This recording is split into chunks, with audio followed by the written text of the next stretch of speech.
Hey everyone, my name's Chris Lambert, co-host of Watching the Throne, a lyrical analysis of Kanye West, the #1 Kanye podcast. And this is a breakout episode discussing the Joe Budden theory on Scorpion, Drake, Kanye that has been pretty popular this last week.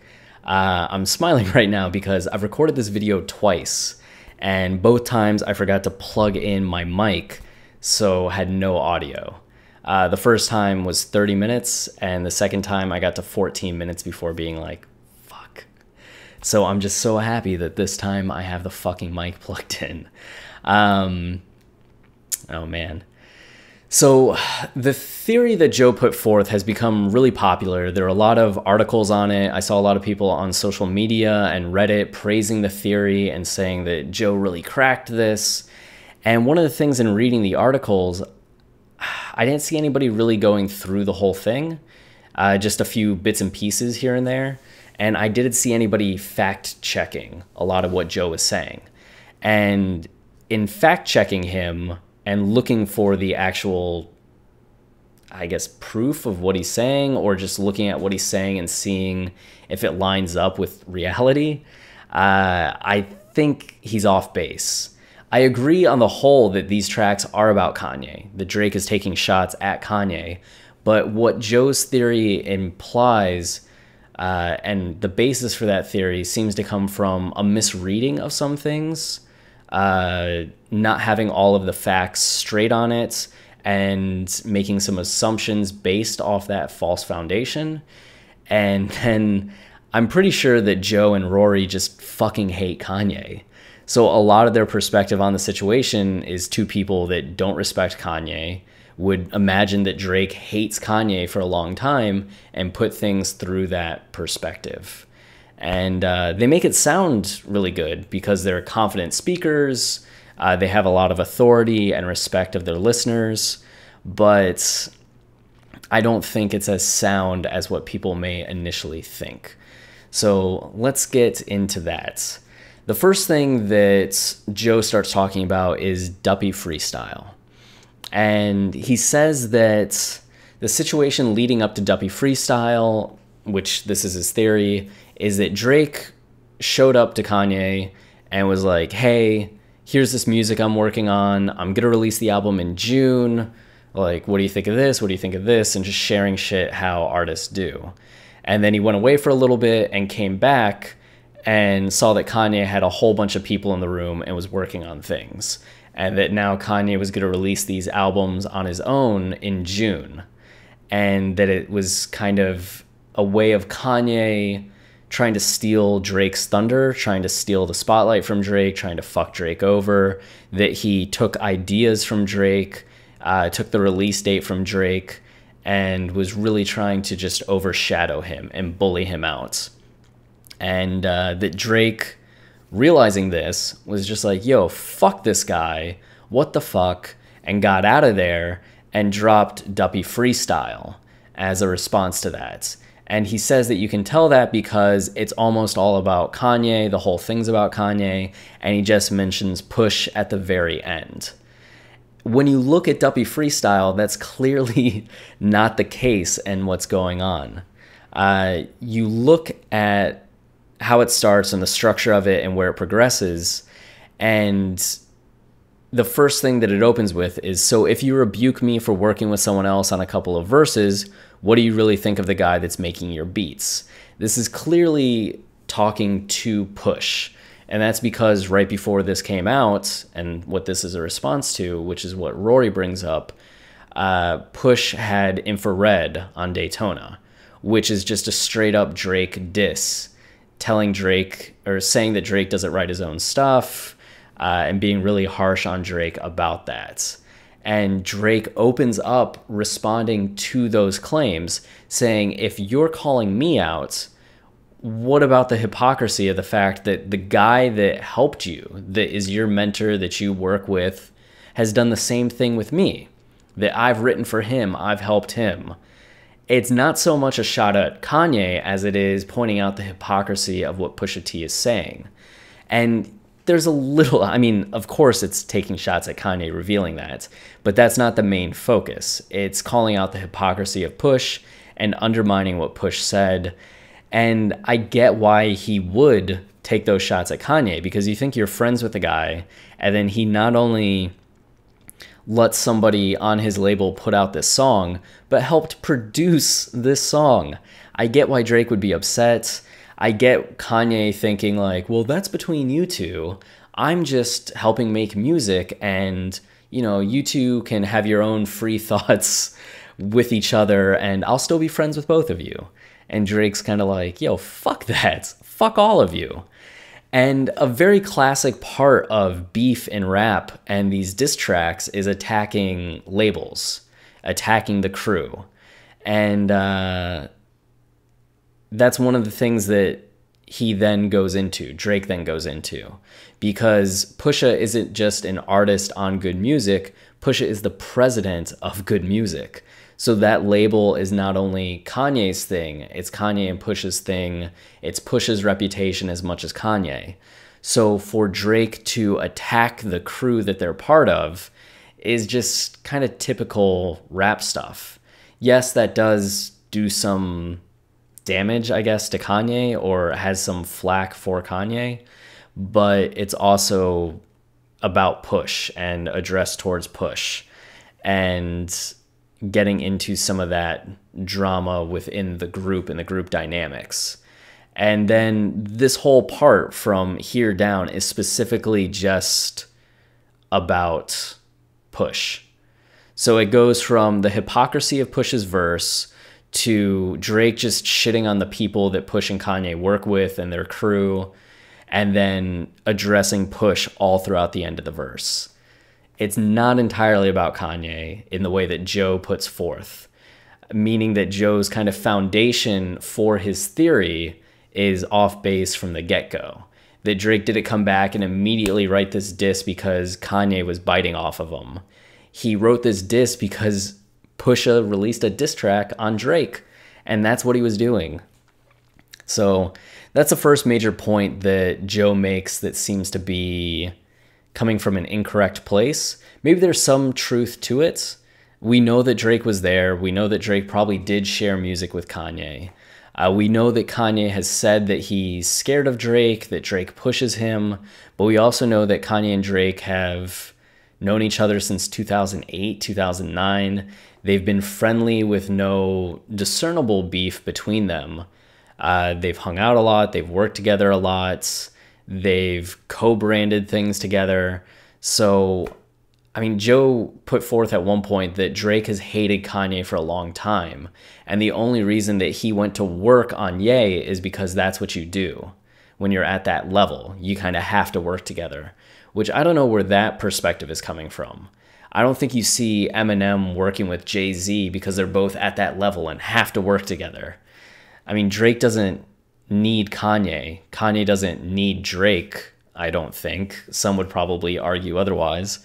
They can do their own thing. So there's not some industry necessity that's putting them together. It seems that they work with each other because they've had a friendly relationship. They like each other, which kind of also douses Joe's theory that they just hate each other and Drake does it out of some sort of obligation.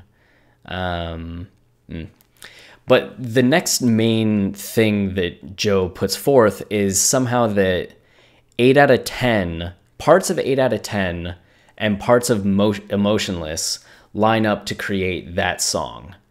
And what that seems to be a reference to is the fact that after Pusha released Story of Adidon, which announced that Drake had a child, rumors came out that Drake had a diss track that would end Kanye and end Push. That it was that damaging, that severe, that it could actually end their careers, or at least end Kanye's career. That's what was being talked about. It was on that level, but that Jay Prince then came in and told everybody that this wasn't for the best and that they needed to let it go, and that Drake wasn't going to release it. So everybody was waiting for Scorpion to see if that would be a Kanye diss, if the track would be on there. So Joe's theory is that that track was broken up between 8 out of 10 and Emotionless. And while those two songs do both address Kanye and address Kanye in a negative way, there's nothing on either of them that's so salacious or so crazy of a revelation that it would end Kanye's career. So if these two combined would have been that song was overhyped. So it's either that song was overhyped or that these aren't that song. And one of the reasons that these wouldn't be that song is that Drake also takes shots at Kanye on Mob Ties and Can't Take a Joke, and I'm pretty sure on a few other tracks. So Joe never puts forth why exactly 8 out of 10 and Emotionless are that song, aside from the fact that both talk about Kanye. But if 4 songs talk about Kanye, then why aren't the other 2 in the mix to be part of that song? Why is it that Can't Take a Joke and Emotionless are that song? Why is it that 8 out of 10 Emotionless and Can't Take a Joke are that song? So that theory in and of itself is questionable as well. Aside from Kanye being involved in all the tracks, there's nothing in terms of the rhyme scheme or specific content that you can point to and be like, oh, this connects to here because it's using the same ideas. They seem to be just different disses at Kanye rather than some continuous string of thoughts. So Joe has a few points about 8 out of 10, and one of them that I wanted to point out is that he talks about how it's only good in my city because I said so. And he says, I'm reminded of Drake bringing Kanye out on stage at OVO. That happened, right? And Rory's like, yeah, that happened. And Joe goes, okay, that's what that line's about. But there's no real connection to that. I mean, good, he talks about how good being used there means more than just good, right? We know that Kanye and Push's album is good, or label is good music. So when he says it's only good in my city because I said so, it's like saying that good music is only allowed in my city, like Kanye's music, Push's music, all of that, because I said so. Pusha, Kanye, all of them are only allowed in my city because I said so, which is a ridiculous claim to make because they all go to Toronto and nothing. Like, it's not like Drake is like, no, you're not allowed in, or like, yes, these people can come into my city. He doesn't have that power. So it's either like a hollow brag, or he is referencing bringing Kanye out on stage, but there's nothing about the concert, nothing about the stage, nothing specifically about Kanye, just saying it's only good in my city. So I think it's hard to say that specifically evokes the one time that Drake brought Kanye on stage. Never mind the fact that in 2016, on August 30th, Kanye did a St. Pablo Tour concert in Toronto. Did that only happen because Drake said so? Fuck no. So I don't think that line is getting at anything that Joe is saying that it's getting at. More likely, it's a reference to what somebody on Genius talks about. Primetime Ryan says, during his press run after the release of The Story of Adidon, Pusha T mentioned in several interviews that it wasn't unusual for him to be in Toronto and run into members of Drake's team, without any real confrontation ever occurring. In response, Drake is assuring the listener, and presumably Pusha, that that's by design. That nothing has happened to Pusha when he's in Toronto because he said so. That seems like it's more of a reference to that than any historical thing between Push and Kanye.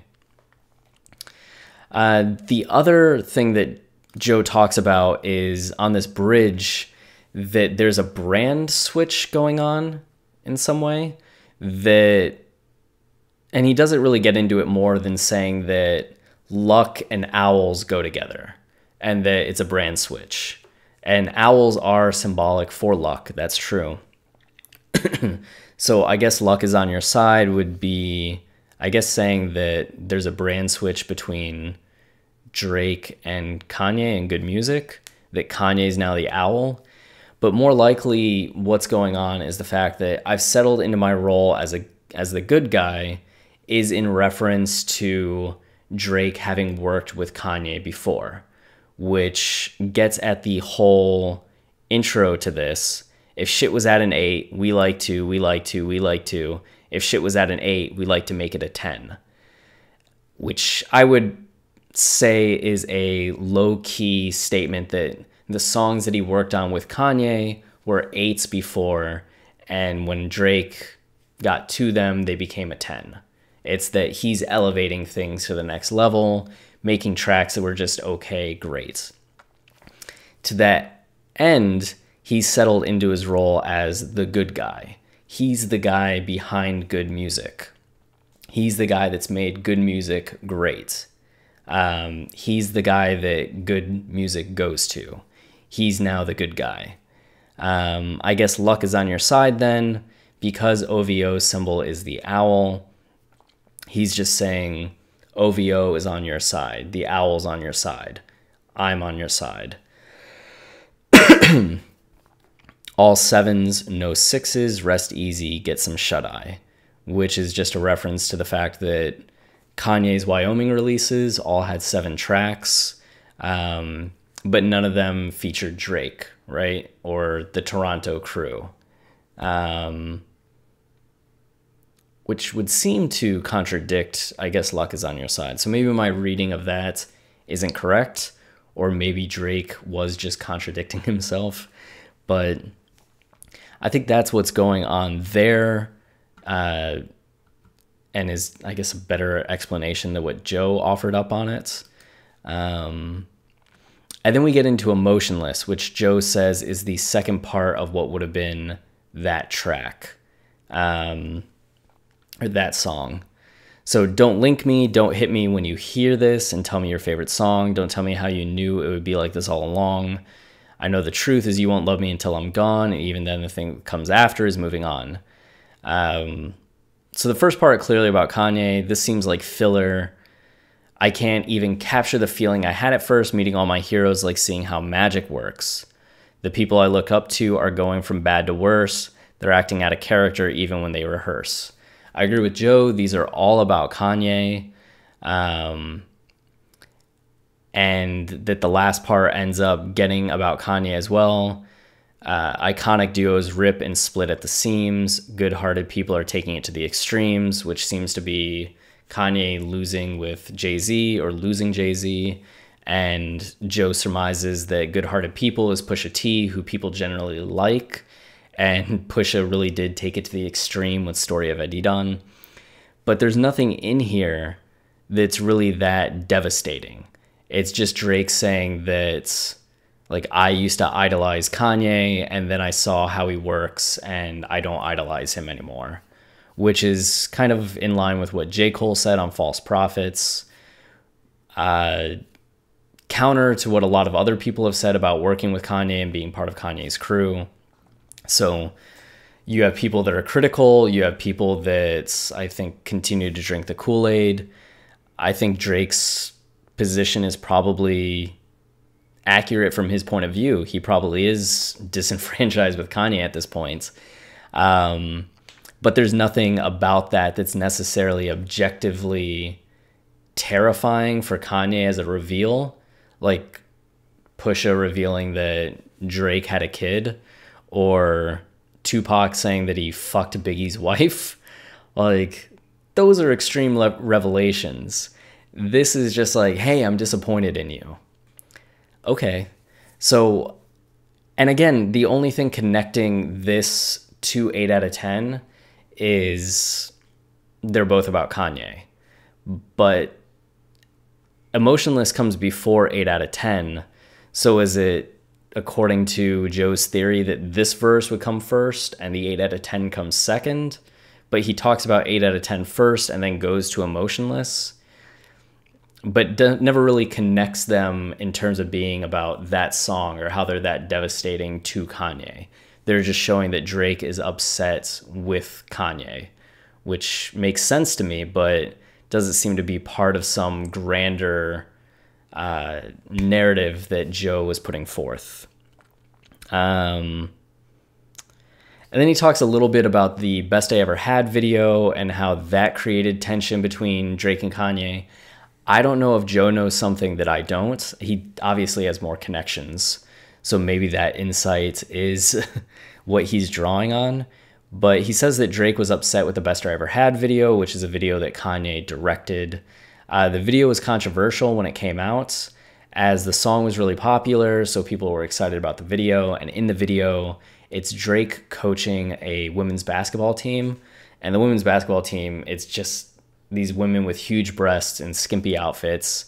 And Drake just has them stretching and stares at them. It's very, I guess, just cliche in how it represents women and the male gaze on women. And it's supposed to be comedic. Drake gives an interview where he talks about what was going on behind the scenes of the video and that he wanted to act. He wanted to showcase his personality and do something funny. So he and Kanye came up with this idea of the team, or at least Kanye maybe came up with the idea of him coaching this scantily clad women's basketball team. And Drake says that if you listen to the song, he talks about a lot of kind of gross things, that he's being funny on it, that it's kind of sexual. So the music video having that same feeling works. If you read an earlier interview that Drake did before the video, he said that a lot of women come up to him and say how they connect with the song, and that he wanted to make a music video that captured that same feeling that women wanted to watch and enjoy. So if that was his initial goal, and then the video that we got was actually very male gaze, just devouring women, I don't think he got what he initially wanted. So maybe in that interview, because it was early in his career, he was just kind of sucking it up and defending what he and Kanye did, because Kanye was Kanye and Drake wasn't yet Drake. And he just had to stand by it, even if he didn't like it or wasn't happy with it. That could have been the case. But I don't know what big drama Joe is necessarily talking about in saying that Drake's hated Kanye since that video. He says something like Kanye hasn't directed another video since, which maybe I misheard him, maybe he misspoke, but Kanye directed a ton of Kanye's own music videos that are lauded for their visuals, they're lauded for their artistic qualities, that as a collection are really well done and really something that a lot of fans love to watch and that have received critical acclaim. So I don't know where he's coming from with that. I mean, Kanye hasn't directed somebody else's video, I don't think. So maybe that's the point that he was making. But he made it seem like that Kanye just hadn't directed anything since, and that's because his video for Drake was so whack. But even if you look at the video, aside from the content with the women, it's a really well-shot video, and has an interesting story that it tells. So I don't know. I don't think it's a huge loss. They also talk about, at this point in the video, they just start shitting on Kanye. They talk about how Kanye produced a Drake song at one point and that it has static and how fucking awful that is, with no conversation maybe about if that adds into the soundscape, if that's something that Kanye would have been working on artistically, if that was part of something, idea that Kanye had, or if it was just bad production. Maybe they have more thoughts on it. Maybe other people have thoughts on it. It just seems like it was a very one-dimensional way of viewing it, the same way as a one-dimensional view of the music video, the same way that it was a one-dimensional view of the rest of the conversation about Drake's views on Kanye and what Kanye's brought to the table regarding Drake. He also mentions, and I think it's back in 8 out of 10. Oh, where is it? I've been on top for 3 sets of 3 years, which is 9 years. And Joe says that's how long Drake has been on it, or that's how long Kanye's been on it.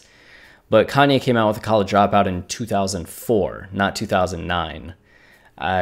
Kanye has been on it for 14 years, even longer if you count when he started producing in the mainstream back in 2001. So he has just, again, it's not a major issue. Like, the difference between 14 years in the game and 9 years in the game, at the end of the day, it's just 5 years. But it seems to make it seem like Drake and Kanye are more contemporary than what Drake and Kanye actually are. Kanye was already this force when Drake came into the game. And I think that that just shows a little bit of the issues that there are with Joe's theory, that he's kind of on it, but off at the same time. Like, Kanye had been around for a little bit longer. Duppy Freestyle wasn't just about Kanye, but had way more to do with Push. Like, Kanye and Drake maybe don't hate each other as much as Joe says that they've hated each other, or that Drake has hated Kanye for so long. Some of the lines that Joe thinks are about this probably aren't about that. So there's just a lot of, I'd say, foul tips rather than base hits or home runs that Joe's getting, or just straight up ground outs. And then we get into Rory's theory. He talks about how on Can't Take a Joke, Uber X to Hidden Hills, give me something I can feel. If they come to Hidden Hills, they know that I know they know the deal. We just right there up the road, you could hit it with a stone. And what Rory starts to get at is that because Drake said wifey, wifey, wifey, wifey on 8 out of 10, and then here talks about the proximity that Drake lives to Kanye and Kim in Hidden Hills, which I think they live like across the street from each other or just a couple houses down from one another. The implication that Rory sees is that Kim would take an Uber to Drake's place, and that Kim is just right there up the road, and that this is somehow implying that Kim and Drake have had a sexual relationship in the past. And maybe that's the thing that is the big revelation. I would just question why Kim would need to take an Uber from her place to Drake's if it's that close. I mean, I guess you'd make something up that she wouldn't want to have one of their people take her because maybe they'd tell Kanye. She wouldn't want to walk for whatever reason. So she would get an Uber just to go from her house to Drake's house, which is right down the streets. Maybe, but I would imagine, given that Drake often talks about his sexual prowess, sexual encounters with women, that just saying Uber X to Hidden Hills, give me something I can feel. If they come to Hidden Hills, then I know they know the deal. It's just him picking up women, and that women will take Ubers to come to him to have sex. And he knows if they take that car, then it's on. And just kind of a intro into we just there up the road, you could hit it with a stone, of how close he is to the proximity to Kim and Kanye. And then he gets into, I be out here on my own, I'm just trying to set the tone. I've been kicked when I was down, none of that shit matter now. People think that they run the town. That's the first like clear reference about Kanye as he was on the track Run This Town, till we run him out of town and they got to relocate, got to dip from where they stay. Everything will be okay, man. Just stay up out my way. Probably referring to the fact that Kanye spent time in Wyoming after the beef between Pusha and Drake and Duppy Freestyle and all of that. The implication being that Drake and his anger kept Kanye from coming home, and that Drake is allowing Kanye to come home, saying that it's going to be okay, like, we're just not cool anymore. Which the ridiculous part about that is just Kanye had been going to Wyoming a lot to work on the album, and the fact that he had started 5 weeks of releasing albums that just coincided with the beef between Drake and Kanye and Push happening. Kanye was spending a lot of time in Wyoming. probably less so having to do with Drake and more so having to do with the fact that he was working on these fucking albums and had been doing that in Wyoming the entire time. So I think it's a good effort from Drake to try to take control of the narrative in that way and the presentation of things and say, like, he did that because of me. But really, he was just already fucking doing that. I don't think anything changed because of the beef with Drake. Kanye really loves Wyoming and likes to be there, draws energy from it. That was made clear in the New York Times expose or interview on Kanye and the process behind the albums. So it just seems to be more averse getting at Kanye leaving where they live and less so averse implicating that Drake somehow had sexual relations with Kim. So yeah, I guess that just leaves me saying that I agree with Joe and Rory that these tracks are absolutely about Kanye.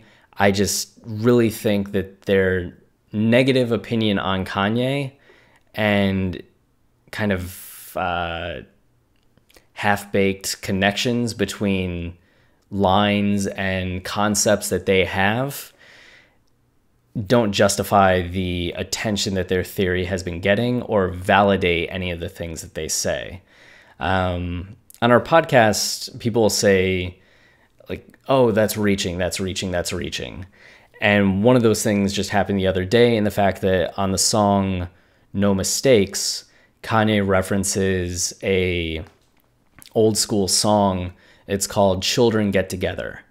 And the lyrics on that song are all about conflict and people needing to get together. That the children need to get together, that there's war and we just need to get together, that coming together is the answer to all the problems. And that's the sample he uses on No Mistakes, which is Kanye addressing the beef with Drake. The subtext or context that sample provides is Kanye putting forth the idea that they need to bury the hatchet, which happens in the lyrics. He also samples a Slick Rick song, which is all about Slick Rick saying, don't be this shitty person, be this good person. And has two verses getting at that dichotomy between people that are negative and wrong and living a poor life versus people that do the right thing. And we know that on the album Yay, Kanye goes from somebody that's in a negative state of being to a positive state of being by the end of the album. From Would It Leave, No Mistakes, Ghost Town, and Violent Crimes, it's a much more ascended, thoughtful, positive outlook on the world and engagement with the world than on I Thought About Killing You, Yikes, and All Mine.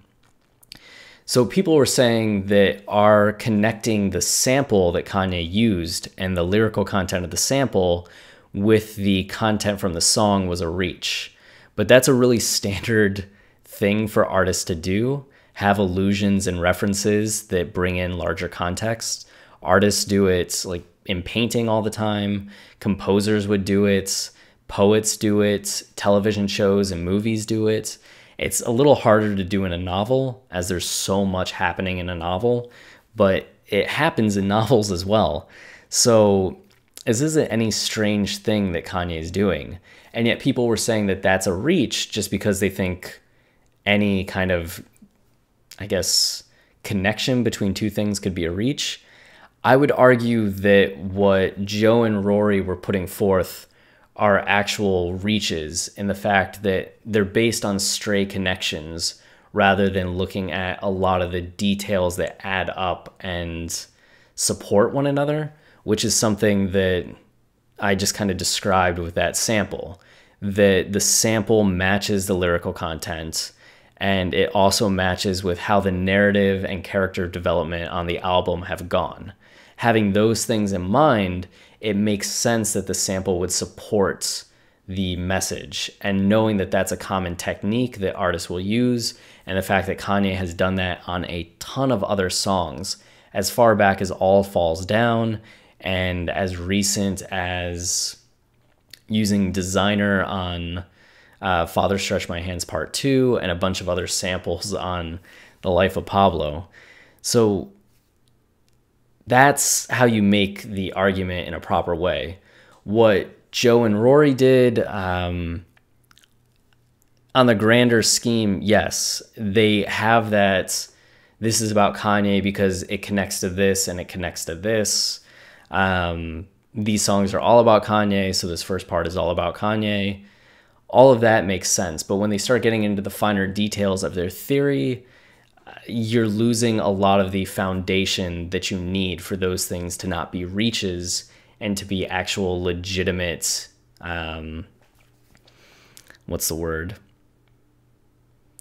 Concepts? Not concepts, but legitimate hypotheses. We'll frame it that way. So I guess that's it. I hope you enjoyed the video. If you want to help us out, the easiest thing to do is just subscribe. We're trying to get to 1,000 subscribers so we can monetize the channel. I'm about to lose my fucking voice, so good night.